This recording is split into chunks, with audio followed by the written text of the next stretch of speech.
नमस्कार दोस्तों, मुझे आशा है कि आपको भाग 2 पसंद आएगा। अब शक्ति के 48 नियम पुस्तक के भाग 3 पर एक नजर डालें। कानून 21। एक चूसने वाला पकड़ने के लिए एक चूसने वाला खेलें, अपने निशान से अधिक गूंगा दिखाई दे किसी को भी बेवकूफ महसूस करने में मजा नहीं आता है। नतीजतन एक महान चाल अपने विरोधियों को आपसे ज्यादा चालाक महसूस कराना है।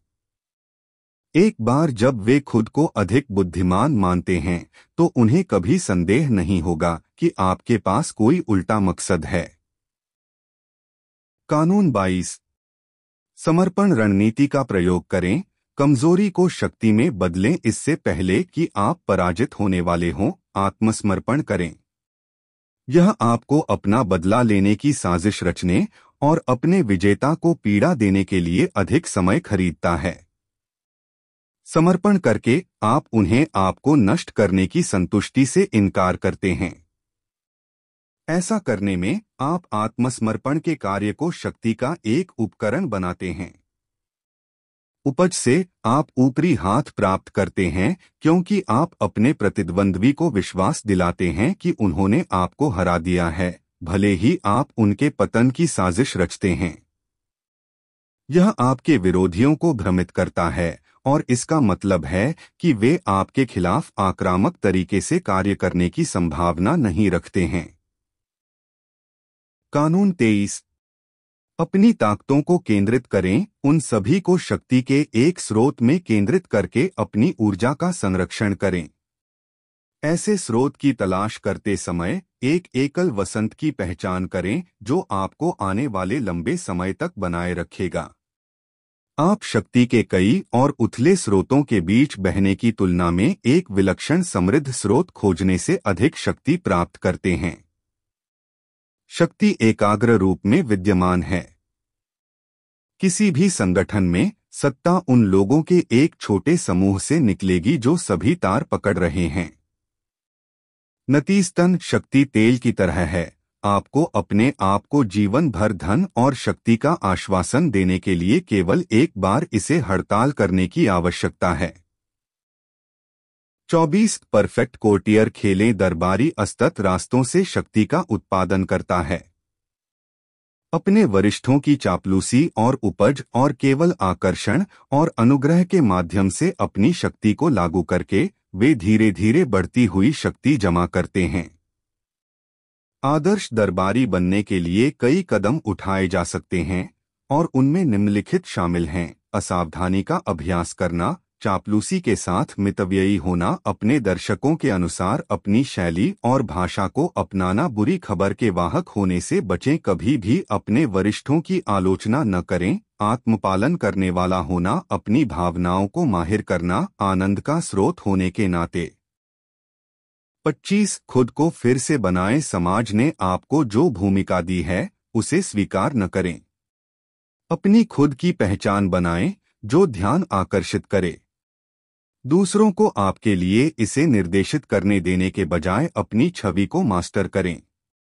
अपने आप को शक्ति के एक आंकड़े में रीमेक करें, जैसे कि मिट्टी से खुद को ढालना।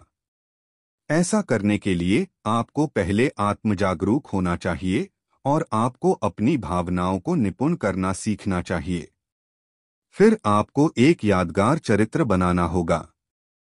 यहाँ से आप किसी भी स्थिति की आवश्यकता के अनुकूल होने के लिए कई भूमिकाएं निभाना सीख सकते हैं।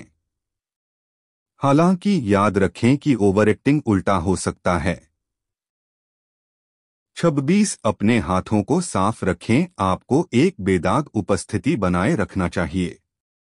आपको कभी भी बुरे कामों से नहीं जुड़ना चाहिए। ऐसा करने के लिए अपनी भागीदारी को छिपाने के लिए बलि का बकरा का उपयोग करें। आपकी प्रतिष्ठा इस बात पर अधिक निर्भर करती है कि आप क्या प्रकट करते हैं, उससे अधिक आप क्या छिपाते हैं। अपनी अधिक संदिग्ध गतिविधियों को छिपाने की आवश्यकता होने पर आपके पास हमेशा एक सुविधाजनक बलि का बकरा होना चाहिए। एक बलि का बकरा के अलावा आपको बिल्ली के पंजे की भी आवश्यकता होगी। यह वह व्यक्ति है जो आपकी भागीदारी को अस्पष्ट करते हुए आपके लिए आपका गंदा काम करता है। इसका मतलब है कि किसी और को बुरी खबर का वाहक बनने दें, जबकि आप खुद को विशेष रूप से अच्छे के साथ जोड़ना चुनते हैं। 27 लोगों की विश्वास करने की आवश्यकता पर खेलकर एक पंथ जैसा अनुसरण करें। लोग किसी चीज पर विश्वास करना चाहते हैं। अपने आप को इस पंथ जैसी इकाई के रूप में आविष्कार करके वे आपका अनुसरण करेंगे और आपको अनकही मात्रा में शक्ति देंगे। ऐसा आंकड़ा बनने के लिए आपको इन चरणों का पालन करने की आवश्यकता है।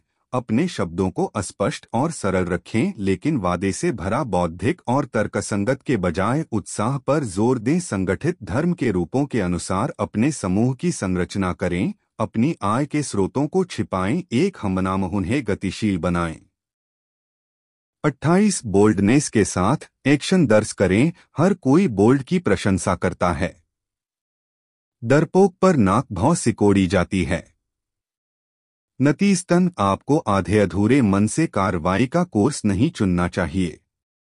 आपकी शंकाएं स्पष्ट हो जाएंगी और आपकी प्रतिष्ठा धूमिल कर देंगी। साहसपूर्वक कार्य करना हमेशा बेहतर होता है। की गई किसी भी गलती की भरपाई आसानी से और भी दुस्साहस से की जाती है। कुछ ही बोल्ड पैदा होते हैं। यह एक आदत है जिसे विकसित करने की आवश्यकता है। इसका अभ्यास किया जाना चाहिए। इसी तरह समयबद्धता भी एक सीखा हुआ गुण है। यदि आप अपने आप को डरपोक अभिनय करते हुए पाते हैं, तो आपको इसे जड़ से उखाड़ फेंकना चाहिए और इसके बजाय इसे साहस के कृत्यों से बदलना चाहिए। 29 अंत तक सभी तरह की योजना बनाएं। हमेशा अंत तक योजना बनाएं। इसका मतलब है कि हर संभावना के माध्यम से सोचना जो आपको अपने अंतिम लक्ष्य तक पहुंचने से रोक सकता है। इस प्रकार आप रास्ते में किसी भी आश्चर्य के लिए समायोजित करने और अपने भविष्य को सुरक्षित करने में सक्षम होंगे। अधिकांश लोग आगे देखने के लिए पल में अपनी भावनाओं से बहुत फंस गए हैं, इसलिए यह आपको ऊपरी हाथ देगा। कार्य करने से पहले विस्तार से योजना बनाएं और कोई भी अस्पष्ट योजना बनाने के आगे न झुकें। आपका अंतिम लक्ष्य हमेशा क्रिस्टल स्पष्ट होना चाहिए। 30 अपनी उपलब्धियों को सहज बनाएं। अपनी सफलता को आसान बनाएं। इसे प्राप्त करने के लिए आपके द्वारा उपयोग किए गए सभी परिश्रम और तरकीबों को छुपाएं, क्योंकि यह अन्यथा दूसरों में बहुत अधिक जिज्ञासा पैदा करता है। कभी भी यह न बताएं कि आप अपनी शक्ति की स्थिति तक कैसे पहुंचे या वे इसे आपके खिलाफ इस्तेमाल कर सकते हैं। चुप रहने के बहुत फायदे हैं। आपके कार्य जितने अधिक रहस्यमय दिखाई देते हैं, आपकी शक्ति उतनी ही अधिक प्रतीत होती है। यह ऐसा प्रतीत करेगा जैसे आपके पास एक विशेष उपहार है जिसे कोई भी दोहरा नहीं सकता है और जिसकी कोई सीमा नहीं है।